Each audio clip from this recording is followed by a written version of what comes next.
오늘은 이제 레위기 16장의 말씀을 함께 살펴보려고 합니다. 여러분 이 레위기를 쭉 전체적인 구조를 놓고 보면 정확하게 이 16장이 중간이라고 할 수 있어요. 숫자상 중간이라기보다는 의미상, 흐름상 이 16장의 내용이 레위기의 딱 정가운데 위치했다라고 이렇게 볼 수가 있습니다. 결국 여러분 가운데 위치했다는 것은 어떤 의미일까요? 이 16장의 내용이 그렇죠. 핵심적인 내용을 다루고 있다. 이렇게 우리가 보실 수 있을 것 같아요. 레위기의 흐름을 한번 간단하게 되돌아볼까요? 그냥 크게 보면 우리가 1장에서부터 쭉 한 10장까지인가요? 그 내용이 두 번이나 반복되긴 했지만 가장 먼저 레위기에서 가르쳐줬던 내용이 뭡니까? 오제사 가르쳤잖아요. 그죠? 그래서 번제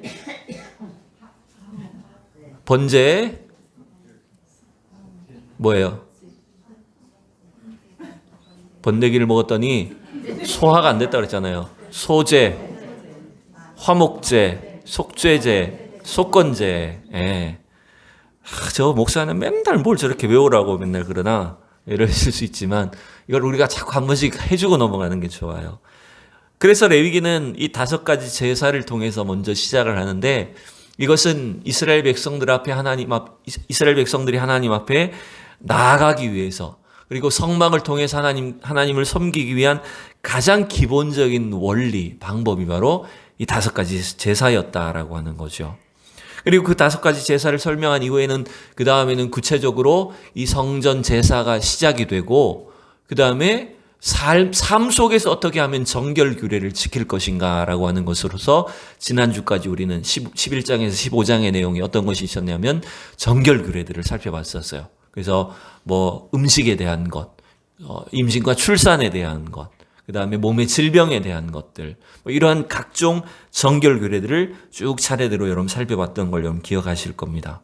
이제 그 다음에 오늘 16장이 기록되어 있는데 제가 서두에 말씀드렸듯이 이 16장은 레위기의 가장 가운데 위치하고 있으면서도 레위기 전체의 주제를 담고 있는 내용이 아닌가라고 싶어요. 여러분 그게 이제 오늘 본문의 제목처럼 대속죄일 혹은 속죄일에 대한 명령인데 규례인데 하나님은 이스라엘 백성들의 삶 속에 그들과 함께하는 삶을 원하십니다. 여러분 하나님이 오늘도 우리와 동행하기를 원하십니다. 그런데 여러분 우리가 하나님과 동행해야 됨에도 불구하고 또한 하나님이 우리와 함께 하시기를 원하심에도 불구하고 우리가 하나님 앞에 나아갈 수 없는 걸림돌이 뭘까요? 하나님과 함께 할 수 없게 만드는 장애물이 뭘까요, 여러분? 네? 그렇죠? 죄의 문제죠. 여러분 자꾸 우리가 착각하면 안 됩니다. 사람이 장애물이 아닙니다. 그죠? 어떤 상황이나 사람이 우리 걸림돌이 아니에요. 우리 속에 있는 죄의 문제가 걸림돌인 거예요. 그래서 우리가 자꾸 오해하면 안 돼요. 난 저 사람 때문에 시험이 너무 들어. 나는 저 사람 때문에 교회 나가기 싫어. 이런 게 사람의 문제가 아니에요. 사실은 근본적으로 무슨 문제일까요? 죄의 문제예요. 우리 속에 있는 이 죄의 문제가 하나님 앞에 나아가지 못하도록 하는 큰 걸림돌 장애물이 되는 건데 결국 이 레위기에서 가르쳐주는 모든 율법과 이 규례들 또 제사법이든 뭐 정결 규례든 혹은 절기에 대한 내용이든 간에 이 모든 것들은 결국 그 죄의 장애물들을 죄의 장벽들을 해결하기 위해서 주셨다라고 하는 걸 여러분 기억해야 돼요. 그래서 이 레위기는 이 모든 규례와 율법을 통해서 우리가 이 죄의 문제를 정결하게 하고 하나님 앞에 나아갈 수 있도록 하는 방법들이 바로 이 율법의 내용이라고 하는 것이죠. 자, 오늘 그 예를 오늘 이 16장에 서두에서 잘 보여주고 있어요. 우리가 1절, 2절을 한번 읽어봅시다. 먼저 시작. 아론의 두 아들이 여호와 앞에 나아가다가 죽은 후에 여호와께서 모세에게 말씀하시니라. 아멘. 자, 여러분 1절이 시작하는 게 오늘 이 16장 속죄일에 대한 규정의 배경에 뭐가 자리를 잡고 있습니까? 어떤 사건이 배경이라는 거예요? 그렇죠? 이거 우리 10장에서 봤던 거예요. 레위 10장에서 성전 제사가 막 시작된 뒤에 아론의 두 아들 누구? 홈리와 비나스는 거기 아들이고 사무엘상에 나오고 저도 자꾸 홈리와 비나스만 문제 생각나는데 이 아론의 두 아들 누굴까요? 나답과 아비후라고 하는 제사장이죠. 그러니까 아론은 대제사장이고 그의 아들들이 제사장 역할을 하고 있는데 그 나답과 아비후가 그 성소 안에 그 분향단에다가 불을 피워야 되는데 무슨 불을 사용했다고요? 그렇죠. 하나님께서 명하시지 않은 다른 불을 사용해서 거기다가 분향단에 그 향기를 피워 올리다가 하나님의 심판을 당했죠. 하나님께서 내리신 심판의 불이 그들을 태워서 죽이는 사건이 일어났었어요. 여러분 결국 이것도 보세요. 이 제사장들조차도 하나님 앞에 나아갈 때에 그들 속에 죄가 있으면 되나요? 안 되나요? 안 된다는 거죠. 이 나답과 아비후는 교만했었던 거예요. 우리가 제사장이니까, 우리 아버지가 대제사장이니까 이건 쉽게 할 수 있겠지. 대충 해도 되겠지. 그들 마음이 교만해졌고 또 하나님이 명하시지 않은, 하나님이 말씀하신 것들을 제대로 수행하지 않은 불순종으로 인해서 그들이 하나님 앞에 나아갔다가 심판을 당했어요. 죽임을 당했어요. 결국 이 사건이 뭘 보여줍니까? 하나님 앞에 죄를 가지고 나아갈 수 있다 없다?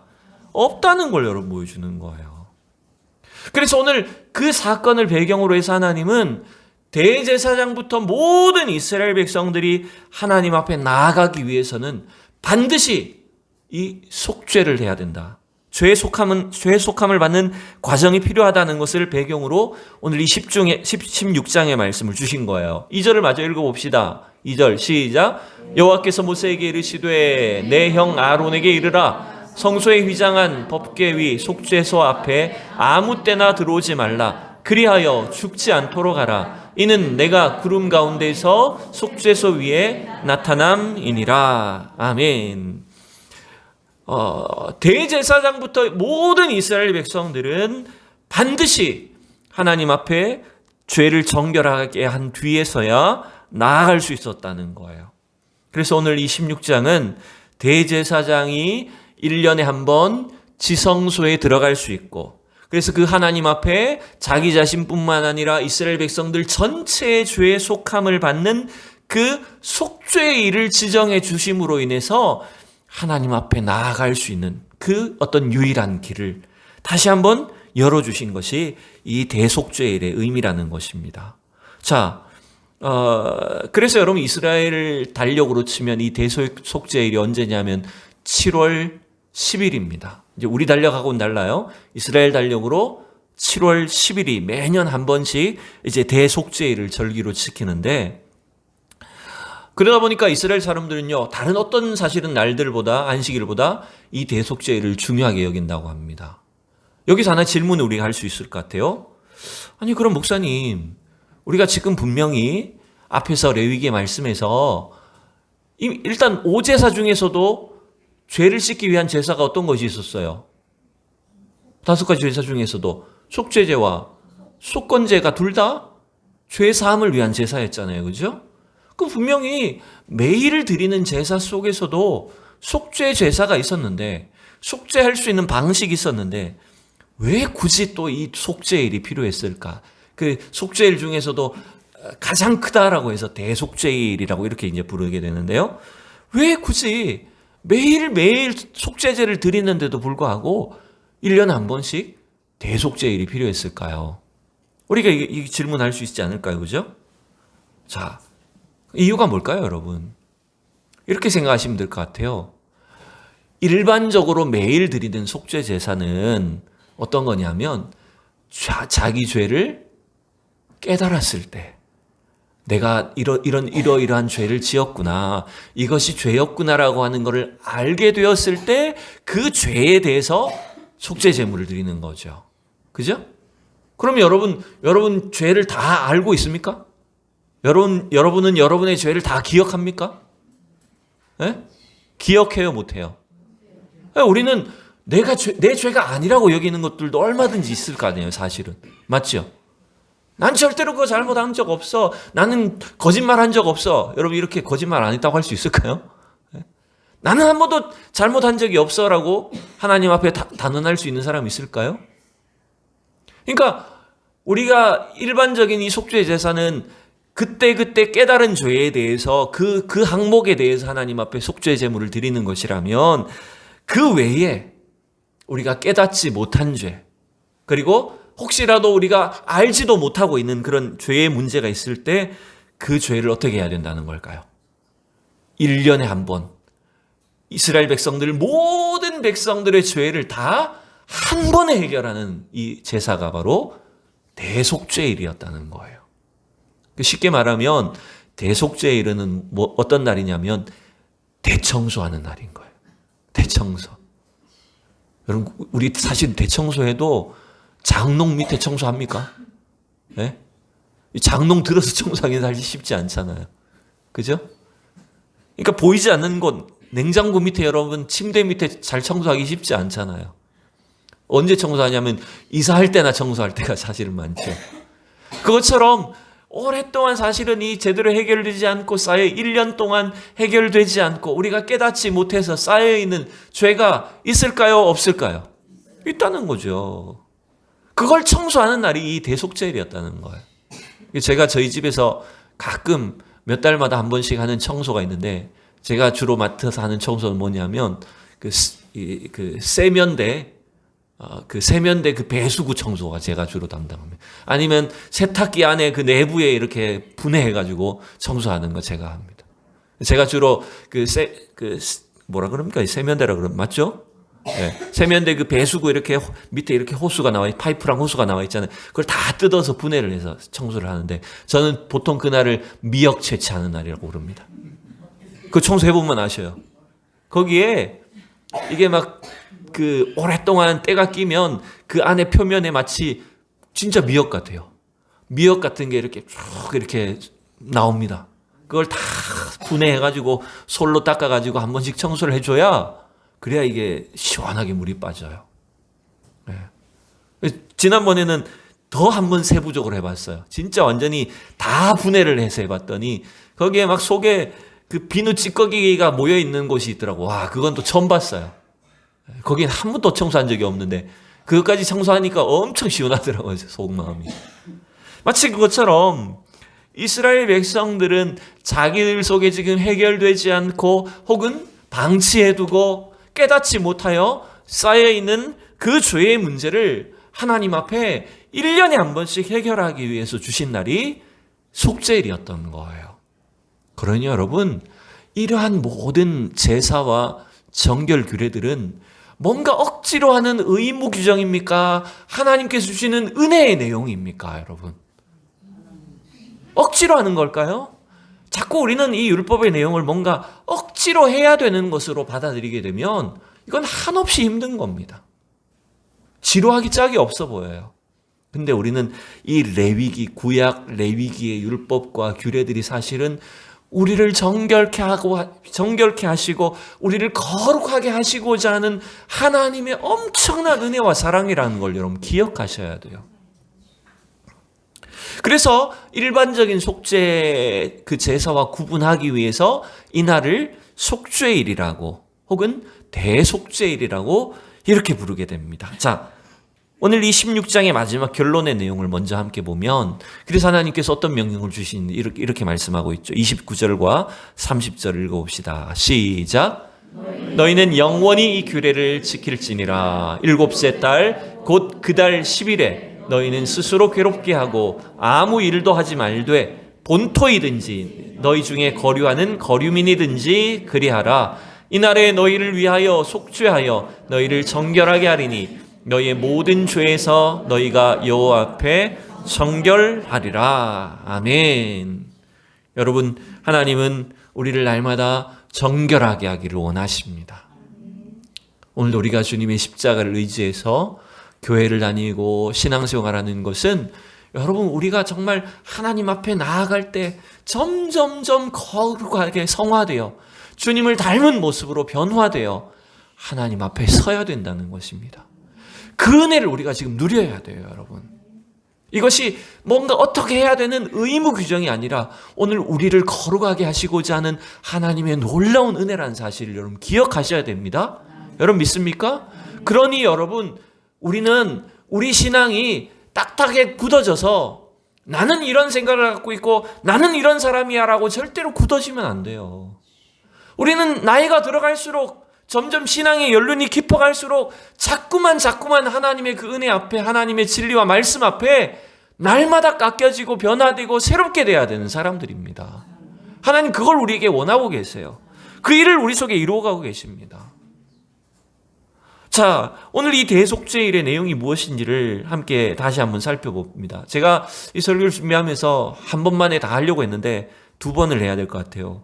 이 16장이 너무 좀 중요한 내용이 많아서 오늘 한 번으로 안 될 것 같은데 좀 절반 부분만 함께 살펴볼게요. 2절을 다시 한번 보시면 이렇게 되어 있죠.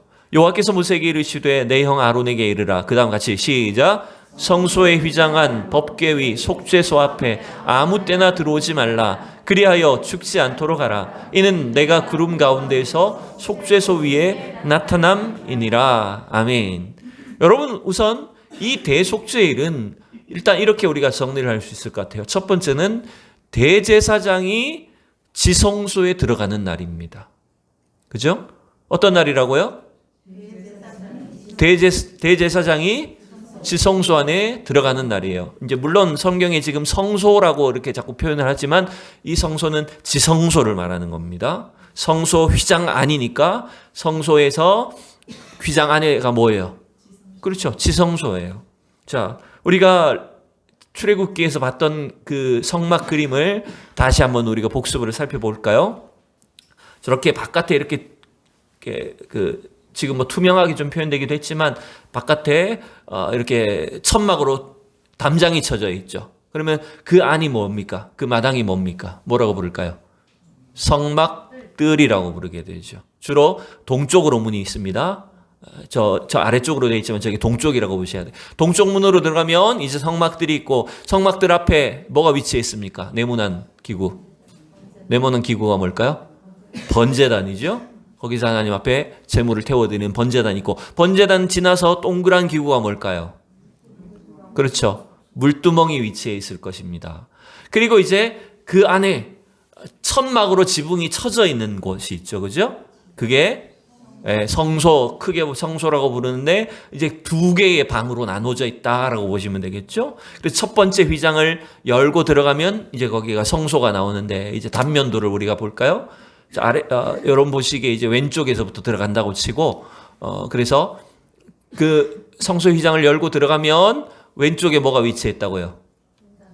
네, 등잔대가 위치해 있고 그 다음 맞은편 오른쪽에는요 떡상이 위치해 있죠. 그 다음에 정면 안으로 들어가면 그렇죠. 금향로, 분향단이라고 하는 하나님께 향을 피워 올려드리는 그것이 위치해 있어요. 그러니까 아까 나답과 아비후가 저 분향단에다가 불을 피우다가 하나님께 죽은 거예요. 그러니까 저기까지는 성소 안까지는 매일매일 제사장이 자기의 임무를 수행하기 위해서 들어갈 수 있는 곳이죠. 그죠? 그런데 이제 그 다음번에 휘장을 거두면 휘장을 지나면 뭐가 있는 겁니까, 여러분? 네, 그 안에 이제 지성소가 있는데 특별히 그 지성소 안에 뭐가 위치해 있습니까? 그렇죠. 법궤가 위치해 있는 거죠. 그러니까 하나님의 그 임재를 나타내는 특별히 이스라엘 백성의 역사 속에서 하나님께서 어떻게 그들을 인도하셨는지를 알려주는 세 개의 물건이 법궤 안에 들어있지 않습니까? 뭐가 들어있어요? 아론의 쌍난 지팡이. 물론 이때는 아니겠죠, 그죠? 이제 나중에 아론은 이제 죽고 나서겠죠. 아론의 쌍난 지팡이. 그 다음에 그쵸 만나를 담은 항아리. 세 번째 그쵸 십계명을 기록한 돌판 2개 들어있잖아요. 근데 어쩌면요 그 법궤보다 하나님이 더 강조하시는 게 있었어요. 우리는 법궤 하면 그냥 그 안에 있는 내용물이 중요하다고 생각했는데 우리가 출애굽기와 레위기를 거치면서 보니까 법궤보다 사실 하나님 뭘 강조하시던가요? 법궤 위에 뭐가 있었어요? 그렇죠. 그 뚜껑 역할을 하는 속죄소라고 부르는 그곳이 뚜껑인데 말하자면 뚜껑인데 하나님 그걸 속죄소라고 부르고 계시면서 그 속죄소를 굉장히 강조하고 있는 걸 볼 수 있었어요. 그게 단순히 뚜껑이 아니란 말이에요. 그 속죄소는 하나님이 이스라엘 백성들 가운데 임재하시는 장소. 그래서 그것을 속죄소를 이제 나중에 다른 말로 뭐라고 부르게 되냐면 시은소 혹은 시은좌, 이런 이름으로 부릅니다. 하나님이 임재하시는 자리라는 말이에요. 그래서 이스라엘 백성들에게 저 지성소 안에 법궤 위에 이 속죄소는 하나님의 임재가 항상 있도록 해야 되는 가장 중요한 장소였다는 거죠. 근데 여러분, 그 하나님의 임재도 그냥 하나님이 계신지 안 계신지 알 수 없으니까 항상 그 안에 뭐가 가득 차 있을까요? 지성소 위에 뭐가 있을까요? 하나님의 임재를 나타내는 연기와 구름으로 가득했던 거예요. 그러니까 함부로 하나님 얼굴을 볼 수 없게 하고, 또 하나님의 그 임재 앞에 늘 경외하는 마음으로 이스라엘 백성들이 나아갈 수 있어야 되는데, 문제는 그 지성소 안에 대제사장도 함부로 들어갈 수 있다는 말이에요? 못 들어간다는 말이에요? 못 들어간다는 말이에요. 그래서 하나님은 이 속죄일을 통해서 대제사장이 1년에 한 번 그 지성소에 들어오도록 하는 날을 정해주신 거예요.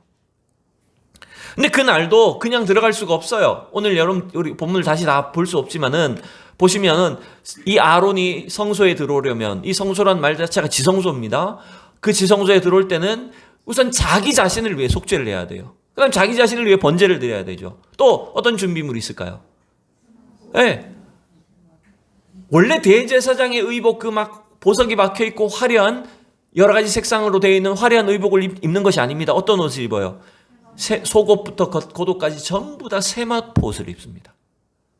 하얀색 거룩한 옷을 입고 하나님 앞에 나아가야 된다는 거예요. 그 자체가 뭐냐면 죄를 가진 상태로서는 절대로 하나님 앞에 나아갈 수 없다는 것을 말하고, 마지막에 보면 또 뭘 준비해야 되냐면 이스라엘 백성 회중을 위해서, 회중의 속죄를 위해서 수염소 2마리와 또 번제 제물로 수장 1마리를 준비해야 된다. 지금까지가 다 준비물들이었던 거예요.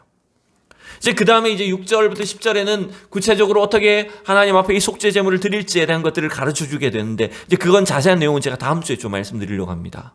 자, 여러분, 이와 같이 이 속죄일은 첫 번째 어떤 날이냐면 대제사장이 지성소 하나님의 임재 가운데 나아가는 날이라고 하는 것이 중요한 거예요.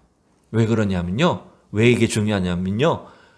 대제사장은 사실은 이스라엘 백성들과 하나님 사이를 연결시켜주는 사람이잖아요. 하나님과의 이 연결, 소통이 없이는 이스라엘 백성들이 하나님 백성으로 이 땅을 살아갈 수가 없다라고 하는 거예요. 그래서 대제사장이 지성소에 1년에 한 번 들어가는 날로서 이 날을 주셨는데, 또 중요한 의미는 여기서 제가 덧붙이고 싶은 게 있어요. 그것은 뭐냐면 이 대속죄일은 성전을 정화하는 날이라는 의미도 있습니다. 사실은 우리가 서도에서 봤듯이 이스라엘 백성들의 죄를 속하는 날이잖아요. 그죠? 그런데 이 대속죄일은 그와 함께 성전을 정화한다는 개념도 동시에 갖고 있다는 게 중요한 거예요. 자, 여러분 이걸 한번 생각해 보세요. 하나님은 왜 굳이 성막 안에, 이 지성소 안에 거하시려고 하실까요? 뭐 하나님이 방이 필요할까요? 아니잖아요. 하나님이 무슨 어느 한 집에만 머물러 계셔야 되는 분인가요? 하나님은 온 세계 천지 만물을 다 창조하시고 어디든지 계시고 지금도 여기도 함께하고 계시고 시간과 공간의 제약을 받지 않으시는 분이시잖아요. 근데 왜 굳이 하나님은 지금 구약시대에 이 지성소 안에 법궤 위에 거기 거하시려고 하시는 것일까요? 그것은 뭔가 하나님의 한계가 있다는 것이 아닙니다. 제가 서두에 말씀드린 것처럼 하나님은 이스라엘 백성들과 함께 하기를 원하셨던 거예요. 여러분, 성막의 의미가 바로 그겁니다. 하나님이 이스라엘 백성들과 자기가 내가 너희들과 함께 한다라고 하는 것들을 나타내 보여주시는 것이 바로 이 성막의 의미였던 거예요. 그러니 이 모든 제사의 방식, 속죄일 혹은 속죄 제사는 대제사장들로부터 이스라엘 모든 백성들이 자신들의 죄를 정결하게 함으로써 그들 가운데에 하나님이 함께 하시는 것들을 절대로 잃어버려서는 안 된다라고 하는 것들을 여러분 나타내 주시는 겁니다. 그래서 여러분 이 속죄일은요, 단순히 백성들이 지은 죄를 속하는 그런 제사라기보다 하나님이 임재하시는 이스라엘 백성들 전체를, 그것을 상징하는 성전을 깨끗하게 하시고자 하는 의미라고 하는 걸 여러분 기억하셔야 돼요. 그래서 이 속죄일에 드리는 이 제사의 방식을 가만히 보면, 제가 이건 좀 다음 주에 다시 설명드리겠지만 먼저 살펴보면 이런 내용이 있습니다. 자, 보세요. 지금까지 우리가 봤던 제사하고는 뭔가 다르다는 걸 아시게 될 거예요. 제사법 자체가. 자, 14절부터 읽어봅시다. 시작. 그는 또 수송아지의 피를 가져다가 손가락으로 속죄소 동쪽에 뿌리고 또 손가락으로 그의 피를 속죄소 앞에 7번 뿌릴 것이며. 자, 여러분 뭐 지금 다 정확히 기억은 못하시겠지만 지금 이 수송아지 제물은 누구의 속죄를 위한 제물이었을까요? 아까 준비물 중에 대제사장 본인의 죄를 위한 것이었어요. 대제사장 본인의 죄를 위한 그 속죄 제물로 수송아지를 드렸는데 그 피를 어디 뿌려요? 어디 뿌려요? 속죄소가 뭐예요? 아까 속죄소가 뭐라 그랬어요? 법궤를 덮고 있는 그 뚜껑, 하나님이 임재하신 바로 거기잖아요. 여러분 놀랍게도 이 속죄일의 제사는요, 지금까지는 전부 밖에서 이루어졌다면 속죄제의 제사와 제물은 어디까지 들어가는 겁니까? 그렇죠. 지성소 안까지 들어가는 겁니다. 피를 그 속죄소 위에다가 뿌리고 앞에다가 뿌리는 겁니다. 또 백성을 위한 속죄제 염소도요. 어떻게 해요? 똑같습니다. 제사장 자신을 위한 속죄제의 피도 속죄소 위에다 뿌리고 또 백성을 위한 그 속죄제 염소의 제물의 피도 속죄소 위에와 속죄소 앞에다가 뿌리도록 했다는 거예요. 여러분 결국 이게 뭡니까? 속죄소 위에 피를 뿌린다는 것은 그 속죄소 자체를 어떻게 한다는 의미가 있을까요? 깨끗하게 한다는 의미예요. 정결케 한다는 의미가 있어요. 여러분 이거 어떻게 보면 이해가 안 가죠. 하나님이 거하시는 곳인데 그것을 왜 정결하게 해야 되지? 언뜻 생각하면 이해가 되지 않는 장면입니다. 근데 이런 거예요. 이 성전이라고 하는 개념, 지성소나 그 속죄소의 개념이 뭐냐면 그 성전이 바로 이스라엘 백성들 자신을 나타내는 거예요. 성전이 뭐라고요? 그렇죠. 성전이 바로 이스라엘 백성들 자신이라는 거예요. 하나님 어디에 거하시기를 원하실까요? 하나님 어디에 거하시기를 원하세요? 백성들 안에 거하시기를 원하시잖아요. 단순히 자꾸 어떤 방 안에 계신다는 생각을 하시면 안 됩니다. 우리 오늘 신약시대의 성도도 마찬가지예요. 하나님이 오늘 교회 어디 강단 위에만, 강대상 위에만 하나님이 거하시는 곳일까요? 그래서 성도들이 여기 못 올라오고 겁나가지고 하나님 여기 계신다고. 네? 하나님이 강대상 위에 계시나요? 하나님 어디 거하시기를 원하실까요? 성도들 안에 거하시기를 원하시는 것입니다. 믿습니까? 그러니 그 하나님이 거하시는 장소로서 성도들 자신이 뭡니까? 바로 성전인 것이고 하나님이 거하시는 법궤이고 속죄소가 돼야 된단 말이에요. 근데 거기다 피를 뿌린다는 의미가 자체가 뭐예요? 뭘 깨끗하게 하시는 거예요? 그 성전 자체를 깨끗하게 하시는 거예요.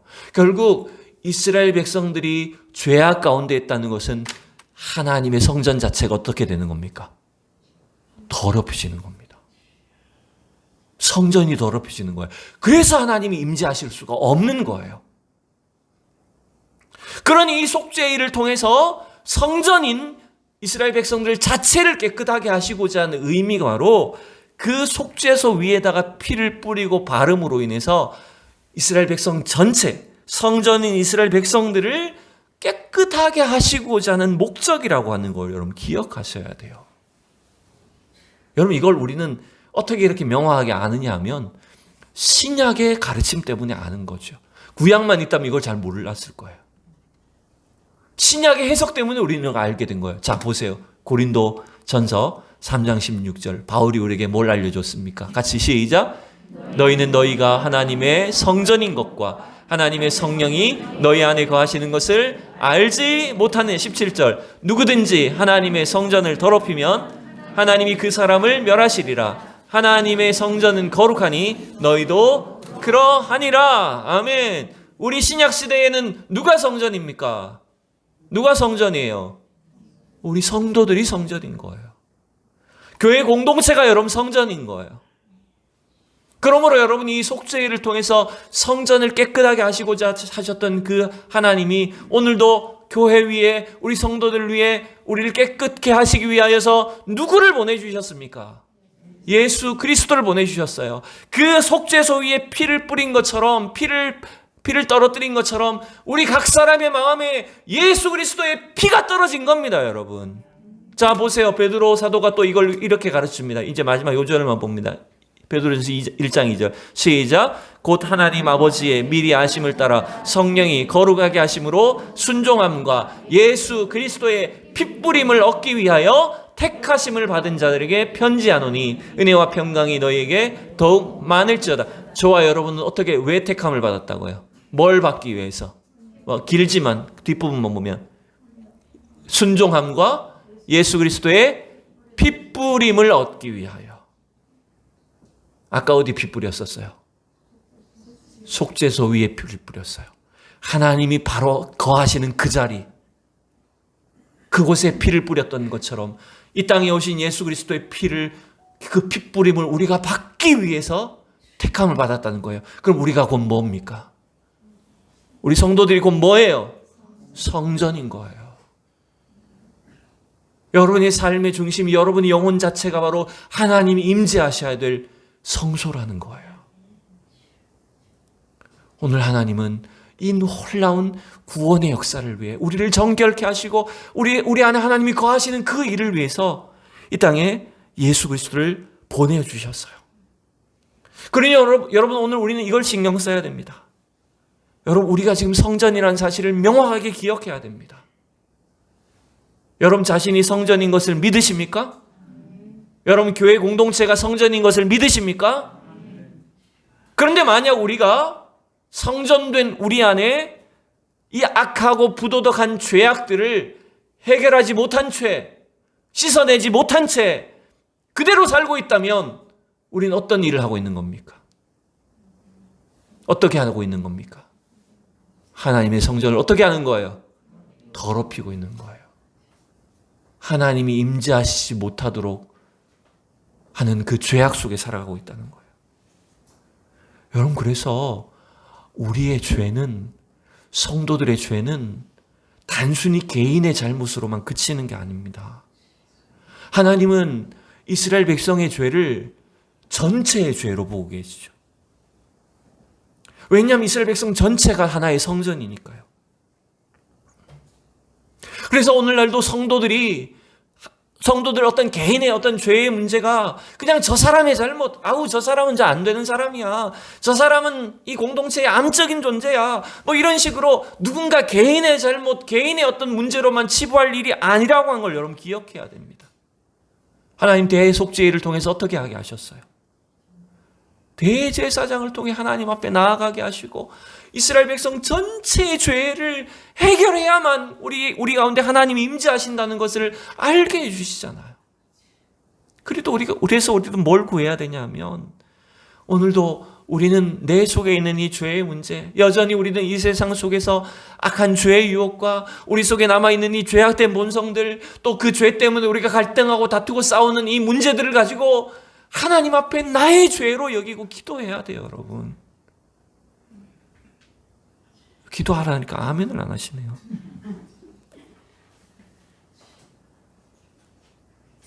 이 죄의 문제가 오늘 우리 모두의 것이라는 것을 여러분 기억하고, 오늘 이 속죄일에 주셨던 은혜처럼 참된 치유와 회복이 일어나도록 기도해야 됩니다, 여러분.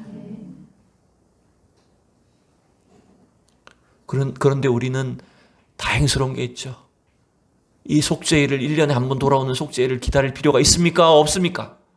없습니다. 왜 그렇습니까? 우리 예수 그리스도께서 완전한 대제사장이 되셨잖아요. 주님께서 가르치신 이 속죄일의 그 모든 은혜를 예수께서 열어주셨잖아요. 믿습니까? 그 은혜 때문에 우리는 주님을 통해서 언제든지 나아갈 수 있는 거예요. 기도할 수 있는 거예요. 유대인 역사가 필로의 표현에 의하면 이 속죄일은 이스라엘 백성들 최대의 절기였다고 합니다. 백성들이 자신 속에 주신 하나님의 언약과 그 구원의 은혜를 다시 회복되는 것을 체험하는 절기였다는 거예요. 여러분, 오늘 우리를 위해서 이 속죄의 놀라운 은총을 열어주신 예수 그리스도를 통해서 우리 안에 다시 이러한 은혜와 기쁨이 회복되도록 여러분 기도하셔야 됩니다. 난 예수 믿고 있고 난 얼마나 잘 살고 있고, 여러분 이 정도로 자꾸 만족하시려고 하면 안 돼요. 오늘 주님의 성령이 우리 가운데 임하심으로 말미암아 오늘 우리 속에 다시 한번 예수 그리스도의 핏뿌림이 임함으로 인해서 우리를 정결케 하시고 우리 속에 구원의 은혜와 기쁨이 회복되도록 하는 그 일을 위해서 여러분 우리는 이 밤에 간절히 주님 앞에 기도하셔야 돼요. 지난주부터 자꾸 제 속에 하나님 그런 마음을 주셔요. 정말 우리가 서로를 위해서 기도해야 된다는 마음을 주세요.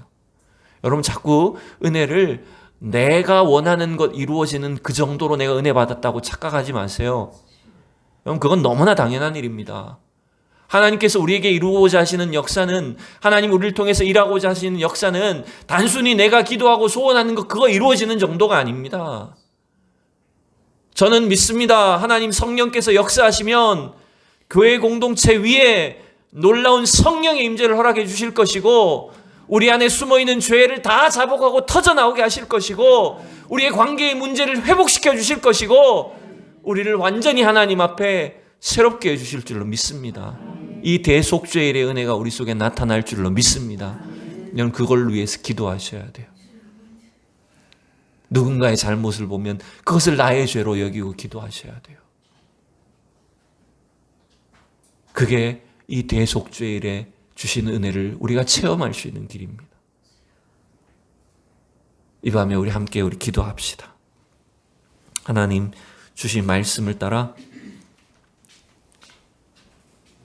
우리가 은혜 받았다고 하면서도 하나님 사실은 진정한 속죄와 용서와 회복을 이루지 못한 채 적당히 살아가고 있는지 모릅니다.